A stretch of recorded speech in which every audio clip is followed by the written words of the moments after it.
மகிமைப்படுவதாக. ஆண்டவராகிய இயேசு கிறிஸ்துவின் விலையேறப்பெற்ற நல்ல நாமத்தில் நான் உங்களை எல்லாரையும் வாழ்த்துகிறேன். இந்த காலவெளியிலே கர்த்தருடைய சமூகத்தில் ஒவ்வொரு நாளும் காத்திருந்து ஆண்டவருடைய வார்த்தையை கேட்டுக்கொண்டிருக்கிற தேவ பிள்ளைகள், விசேஷமா ராஜாக்களை குறித்து நாம் பார்த்து வருகிறோம். அப்படி ஒவ்வொரு ராஜாக்களாக சவுல் ராஜாவிலிருந்து தாவீது, சாலமோன், இப்படி பிரதானமான ராஜாக்கள். பிற்பாடு சாலமோன் காலத்துக்கு பிற்பாடு அவருடைய மகன் காலத்திலே இரண்டாக பிரிந்தது என்று நான் ஒவ்வொரு நாளும் சொல்லி வருகிறேன். ஏன்னா அது ஞாபகத்தில் இருக்க வேண்டும் என்பதற்காக. அப்படி பிரிந்து போன 10 கோத்திரம் பிரிந்து போனது.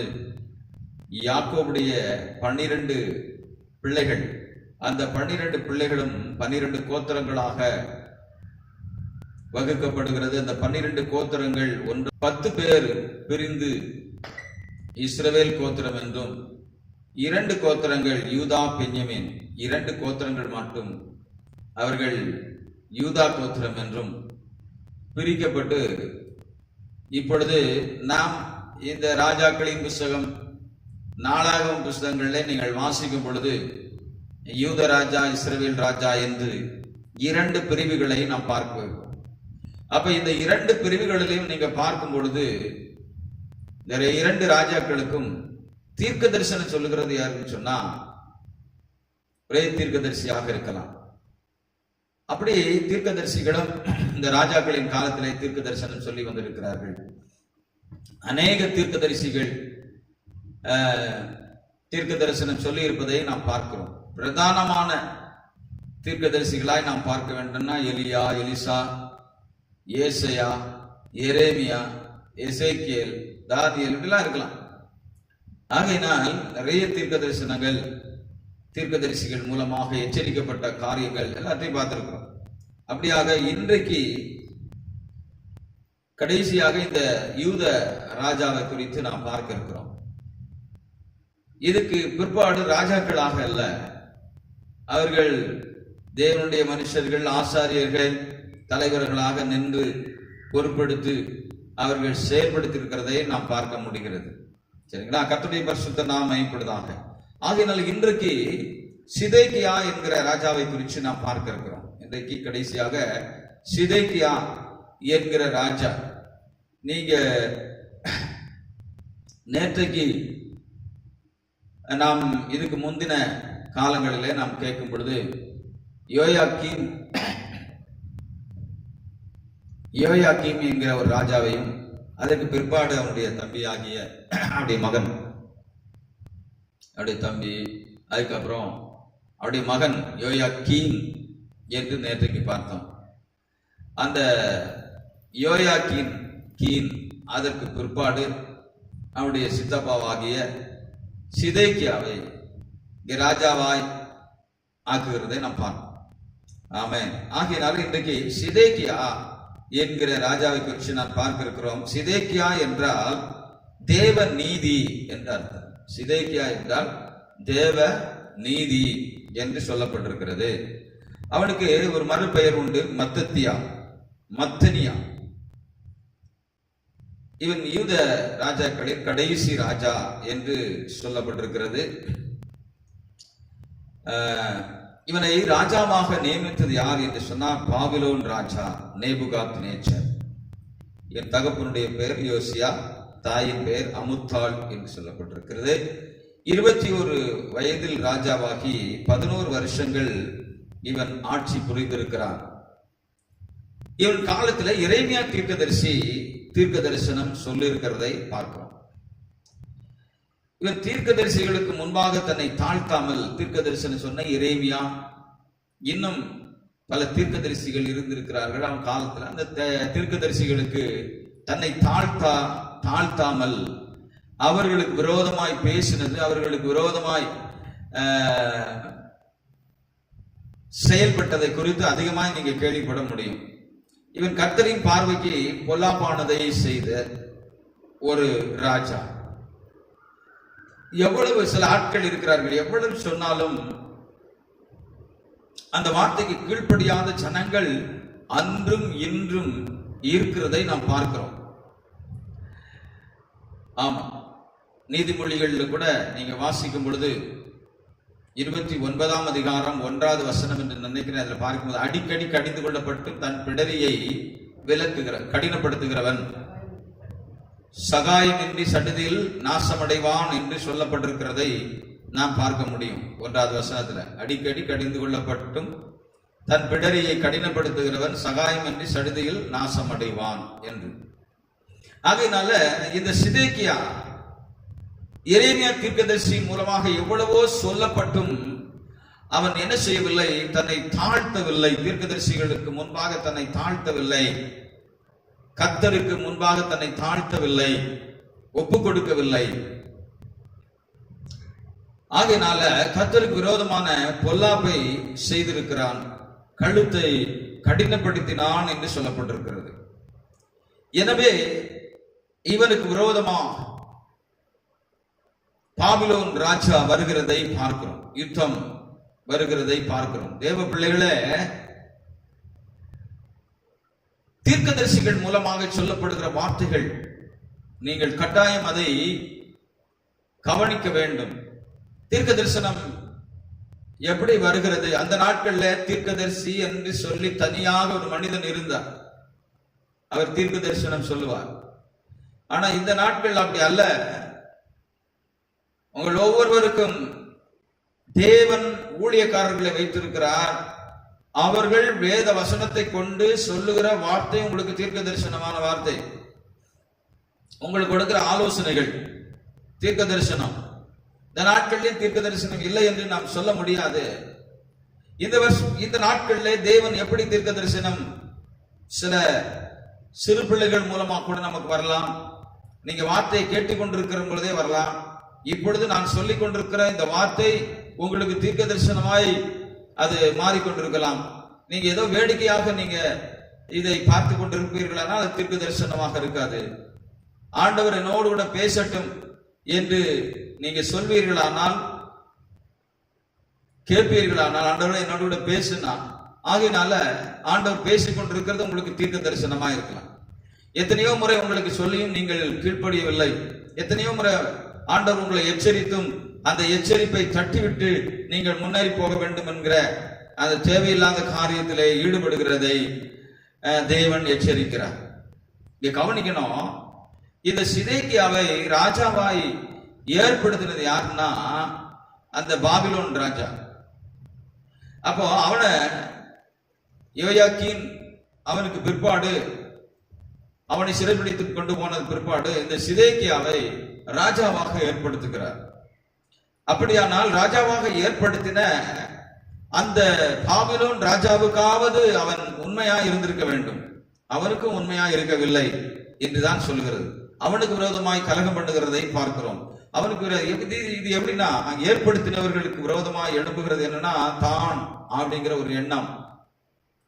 சரிங்களா? தன் பலன், தன் சுயம், சிந்தை இதுல மாறிவிடுகிறது. ஆகியனால்தான் நீங்க சில நேரத்தில் பார்த்தீங்கன்னா நம்மளை ஆவிக்குரிய ஜீவியத்தில் வழி நடத்தின ஊழியக்காரர்களுக்கு விரோதமாய் செயல்படுகிறதை நாம் பார்ப்போம். சரிங்களா? ஆலோசனை கொடுத்த, ஒரு காலத்தில் ஒன்றுக்கும் உதவாத அற்பமாகப்பட்ட, உதாரணத்துக்கு 1 சாமுவேலின் புத்தகத்துல நாம் பார்க்க முடியும். முதல் ராஜா சவுல் ராஜா, அவனை 9ஆம் அதிகாரத்துல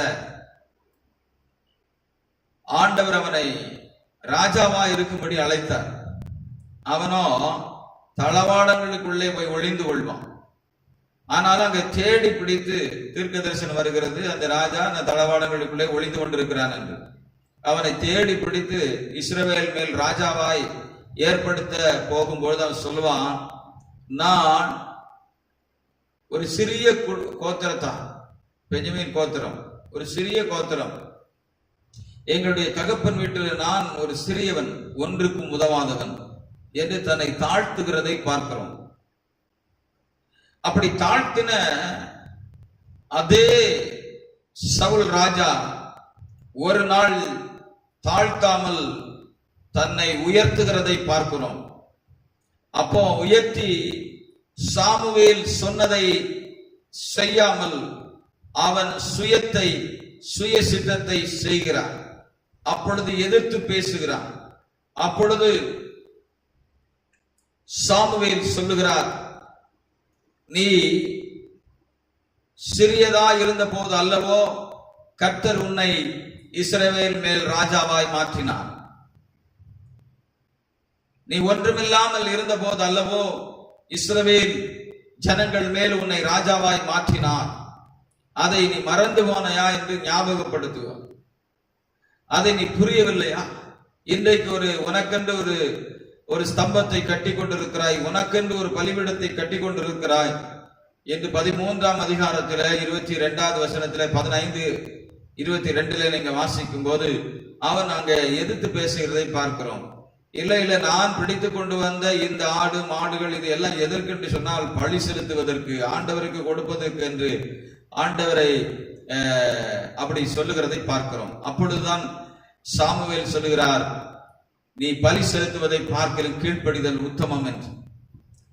சரியா? அதுக்கு சாமுவேல் கர்த்தருடைய சத்தத்துக்கு கீழ்ப்படுகிறதை பார்க்கலும் சர்வாங்க தகனங்களும் பலிகளும் கர்த்தருக்கு பிரியமா இருக்குமோ, பலியை பார்க்கலும் கீழ்ப்படிதலும் ஆட்டுக்கடாக்களின் நடத்தை பார்க்கலும் செவி கொடுக்கிறது உத்தமம் என்று அங்கே சொல்லுகிறதை பார்க்கிறோம் தெய்வ பிள்ளைகளே. ஆகையினால் இதை கேட்டுக்கொண்டிருக்கிற தேவ பிள்ளைகள், ஒன்றும் இல்லாமையில் நாம் சிறுமையா இருந்த பொழுது கர்த்தர் நம்மளை தூக்கி எடுத்தவர். 1 சாமுவேல் 2ஆம் அதிகாரம் 8வது வசனத்தில் அதுக்கு ஆதாரமாக சில வசனங்களை சொல்லி இருக்கிறதை நாம் பார்க்க முடியும். ஆமென். சிறியவனை புழுதியிலிருந்து எடுத்து, ஆமென், எளியவனை குப்பையிலிருந்து உயர்த்துகிறார். அவர்களை பிரபுக்களோடு உட்காரவும் மகிமையுள்ள சிங்காசனத்தை சுதந்திரிக்கவும் பண்ணுகிறார். பூமியின் அஸ்திபாரங்கள் கர்த்தருடையவைகள், அவரே அவைகளின் மேல் பூச்சக்கரத்தை வைக்கிறார் என்று சொல்லுகிறது. ஆகையினால சிறியவனை புழுதியிலிருந்து எடுத்து எளியவனை குப்பையிலிருந்து உயர்த்துகிற ஆண்டவர் பாருங்க. சிறியவனாய் இருந்த போது அல்லவோ கர்த்தர் உன்னை உயர்த்தினார் இஸ்ரவேலின் மேல் என்று. இப்படி ஒவ்வொருவரையும் தேவன் உயர்த்துகிறார், மேன்மைப்படுத்துகிறார், ஆசீர்வதிக்கிறார். அதற்கு ஒரு சாமுவேலை வைத்திருக்கிறார். ஆமென். ஆலோசனைக்காக தீர்க்கதரிசிகளை வைத்திருக்கிறார், சாமுவேலை வைத்திருக்கிறார். நீங்க இப்போ இந்த சிதேக்கியாவை குறித்து பார்ப்போம். அப்படி சிதேக்கியா ஒன்றுமில்லாமல் இருந்த பொழுது பாபிலோன்ல இருந்து வந்த பாபிலோன் ராஜா அவனை யோயாக்கீன் சிறைப்பட்டு போகும் பொழுது இவனை ராஜாவாக ஏற்படுத்தி விட்டு போகிறார். இவனும் இந்த 11 வருஷங்கள் அரசாண்டு அவன் ஏற்படுத்தின ராஜாவுக்கு விரோதமாக கலகம் பண்ணுகிறதை பார்க்கிறோம்.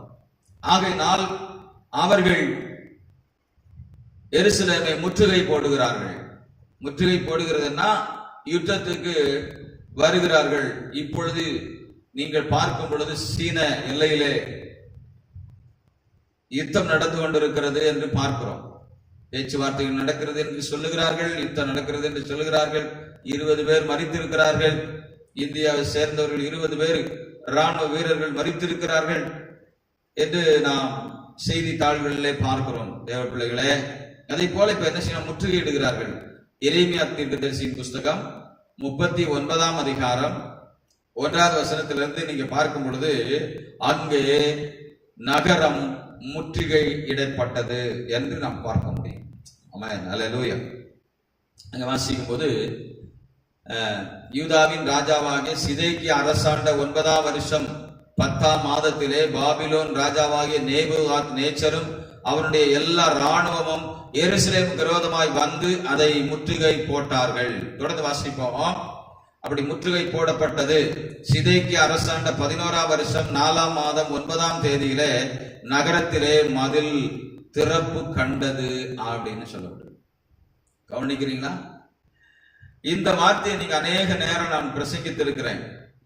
மற்ற வார்த்தைகளை நீங்க கேள்விப்பட்டீங்களோ இல்லையோ, இந்த வார்த்தையை அநேக நேரம் நீங்கள் பிரசங்கத்திலே கேட்டிருக்கலாம். சரிங்களா? திறப்பு, மதிலிலே திறப்பு கண்டது. ஆகையினாலதான் திறப்புல நின்று செபிக்கத்தக்க ஒரு மனுஷனை தேடினேன், ஒருவனையும் காணேன் என்று அங்கே சொல்லுகிறதை பார்க்கிறோம். ஆமென். இந்த திறப்புல நின்று நான் தேசத்தை அழிக்காதபடிக்கு திறப்புல நின்று ஜெபிக்கத்தக்க ஒரு மனுஷனை தேடினேன், ஒருவனையும் காணேன் என்று புலம்புகிறதை பார்க்கிறோம். ஆண்டவர் புலம்புகிறார், ஒருவனை கூட காண ஜெபிக்கிறதுக்காக. தேவ பிள்ளைகளை கவனிங்க. இப்போ பாபிலோன் ராஜா வந்து முற்றுகையிட்டு இருக்கிறான்.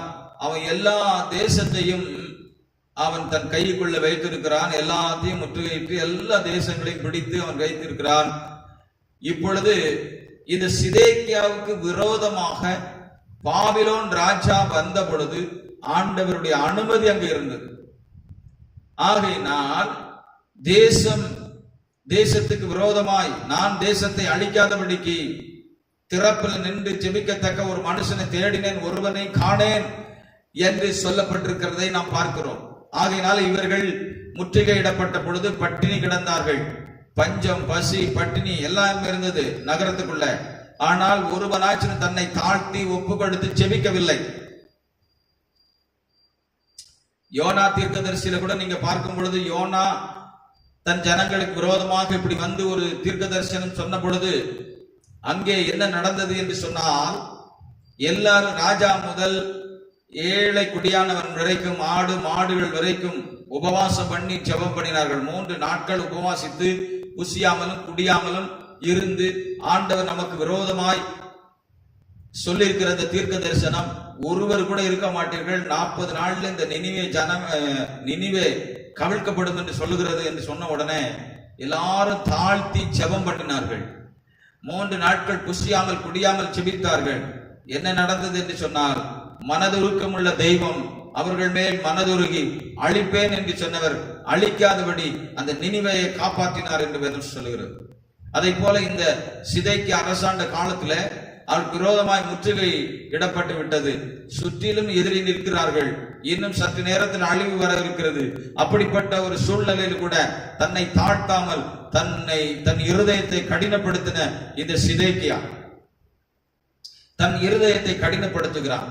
எரேமியா தீர்க்கதரிசி வந்து சொல்லுகிறார், கவனிங்க, எதிரி உங்களை முற்றுகையிட்டு இருக்கிறார், பாபிலோன்ல இருந்து வந்திருக்கிறார்கள், உங்களை சிறைப்பிடித்து கொண்டு போவான்.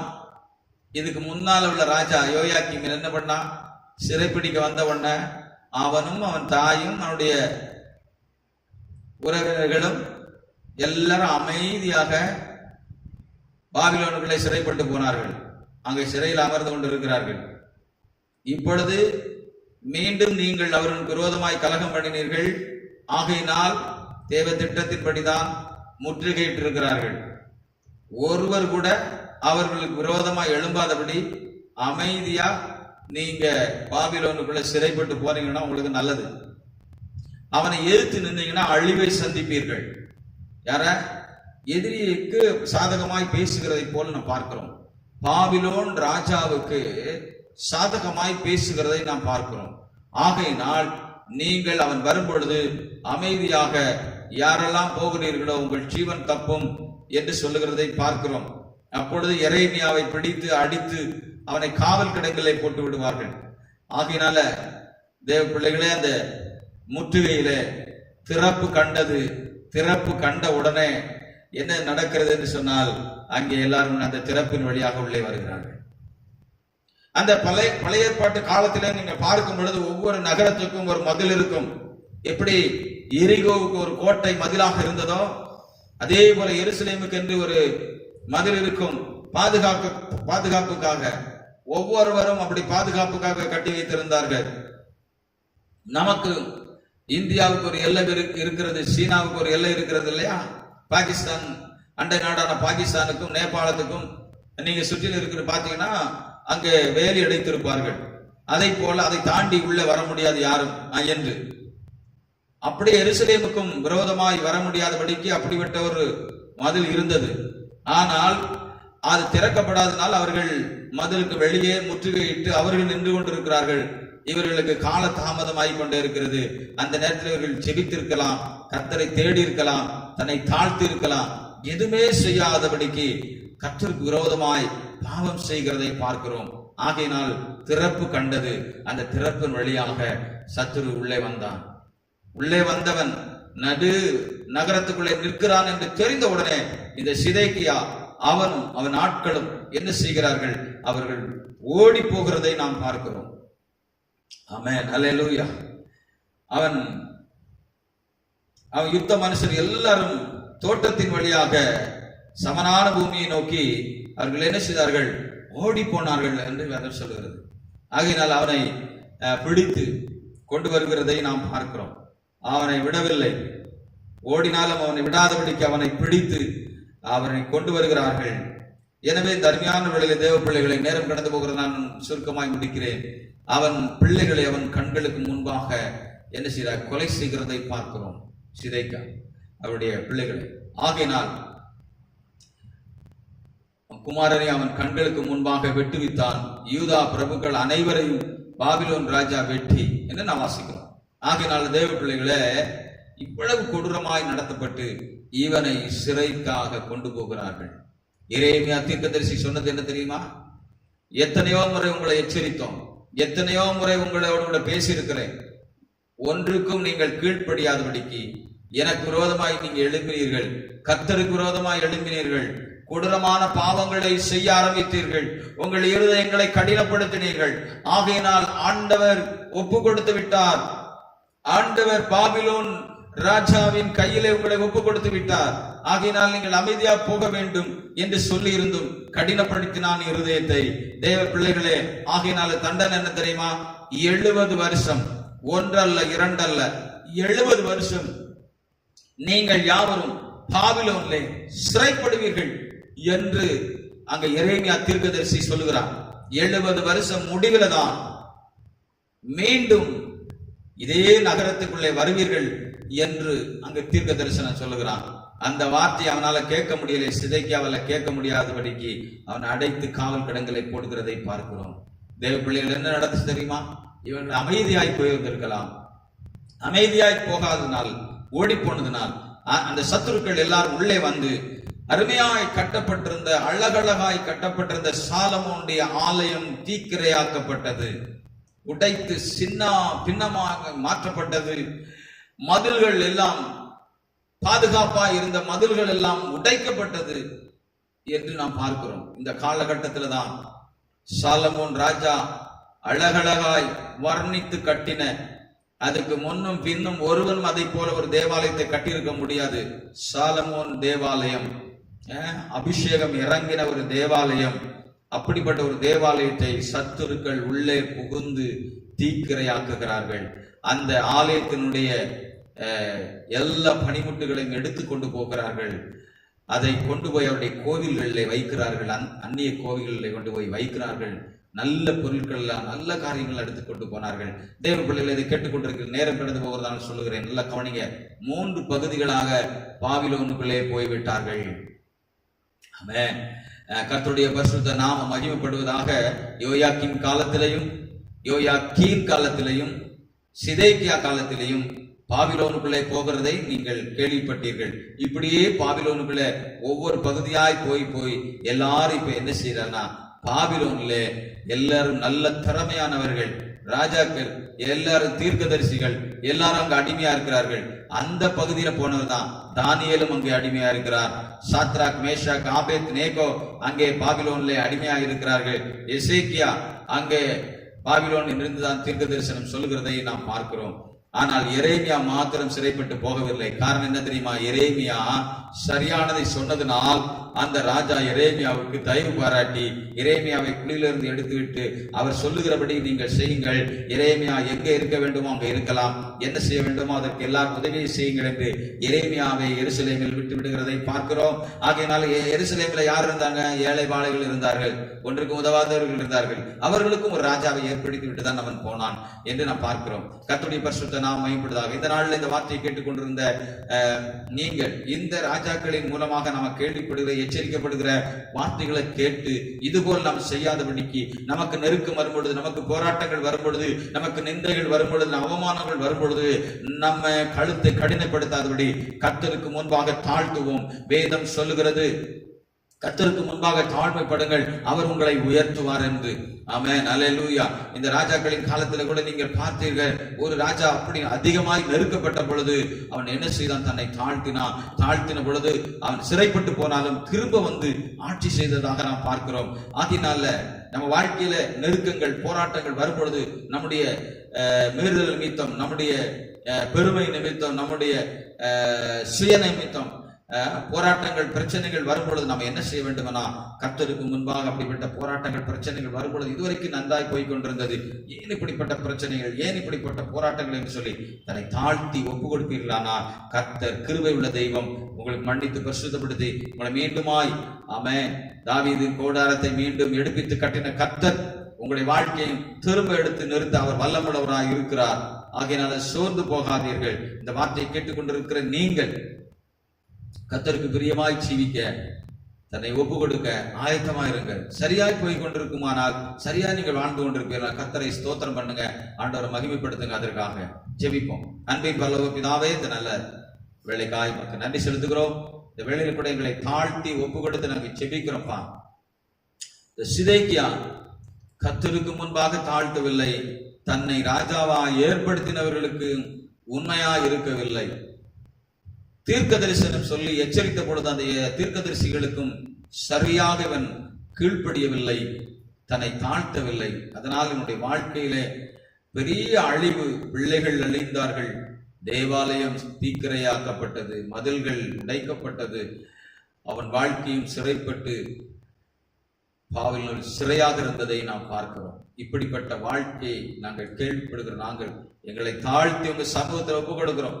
எந்த விதத்திலும் அப்படிப்பட்ட ஆண்டவரே பாவங்கள் எங்களை ஆட்கொள்ளாதபடி எங்களை கிருபையாய் காத்துக் கொள்கிறார்கள். இதை கேட்டுக்கொண்டிருக்கிற ஒவ்வொருவரையும் கிருபையாய் காத்துக் கொள்கிறார்கள். இயேசுவின் நாமத்தில் பிதாவே, ஆமென். என் ஆத்துமாவே கர்த்தரை ஸ்தோத்திரி, முள்ளமே பசு நாமத்தை ஸ்தோத்திரி. என் ஆத்துமாவே கர்த்தரை ஸ்தோத்திரி, கர்த்தர் செய்த சகல வரங்களையும் மறவாதே. ஆமென். நம்முடைய கர்த்தராகிய இயேசு கிறிஸ்துவின் கிருபையும் பிதாவாகிய தேவனுடைய அன்பும் பரிசுத்த ஆவியானவருடைய ஐக்கியமும் நாம் யாவரோடும் சகல பரிசுத்தவான்களோடு விசேஷமாக இதை கேட்டுக்கொண்டிருக்கிற ஒவ்வொருவரோடு கூட ஆண்டவருடைய வருகை மீட்டவருடைய கரம் நம்மோடு இருப்பதாக. ஆமென், ஆமென். கர்த்தர் தாமே உங்களை எல்லாரையும் ஆசீர்வதிப்பாராக. இதோடு யூத ராஜாக்கள் முடிவடைகிறது. பிற்பாடு நாம இஸ்ரவேல் ராஜாக்களுக்கு